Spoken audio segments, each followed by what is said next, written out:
सद्गुरू friends, Priyanka recipe healthy या चॅनलवर तुमचं मनापासून स्वागत। आज आपण शेवग्याच्या शेंगाची भाजी करणार आहोत।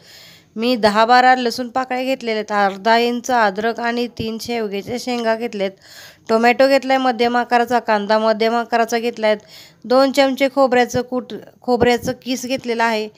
तर आपल्याला टोमॅटो बारीक चिरायचा आहे, कांदा बारीक चिरायचा आहे, शेंगा शेवग्याच्या आपल्याला 2.5 इंचापर्यंत कापून घ्यायच्यात आणि आपलं असं मटेरियल सगळं चिरून वगैरे झालेलं आहे। आता ही कांदा आणि खोबरं अद्रक लसूण हे आपण एका मिक्सरच्या भांड्यामध्ये घेणार आहोत, याला बारीक पेस्ट करून घेणार आहोत। ह्याची आपल्याला ग्रेव्ही तयार करायची आणि अशा पद्धतीने बारीक केले। आता आपण कढई गरम करण्यासाठी ठेवलेली आहे, यामध्ये तेल ओतून घेतलेलं आहे, 2.5 पळी छोटी तेलाची बुदली। आणि आता तेल गरम झालं आहे आपलं, यामध्ये मी मोहरी टाकलेली आहे। मोहरी तडकल्यानंतर मी यामध्ये जिरं टाकून घेणार आहे आणि यामध्ये आपल्याला ही वाटण केलं होतं ते टाकून घेणार आहोत आपण। हे बघा, अशा पद्धतीने कढीपत्ता असेल तर तुम्ही टाकू शकता। यामध्ये मी ही वाटण टाकून घेतलेलं आहे, याला सोनेरी रंग येईपर्यंत आपल्याला भाजून घ्यायचं आहे।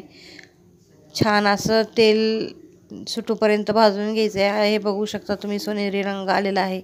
टोमॅटो घेतलेला आहे टाकून आता आपण यामध्ये आता याला छान तेल सुटूपर्यंत ह्याला पण छान असं तळून भाजून घ्यायचं आहे ह्याच्यामध्येच।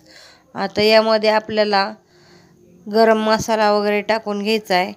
तर यामध्ये मी आता थोडीशी वाळलेली कोथिंबीर टाकून घेतलेली आहे आणि गरम मसाला टाकलेला आहे आणि आपल्याला धने पावडर टाकायची आहे आणि मी इसूर टाकलेला आहे।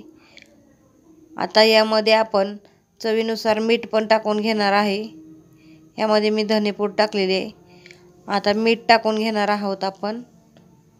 हे बघा, आणि यामध्ये आपल्याला ही सगळी गाठी फोडल्या एसराच्या, तेव्हा आपण यामध्ये शेवग्याच्या शेंगा टाकून घेणार आहोत।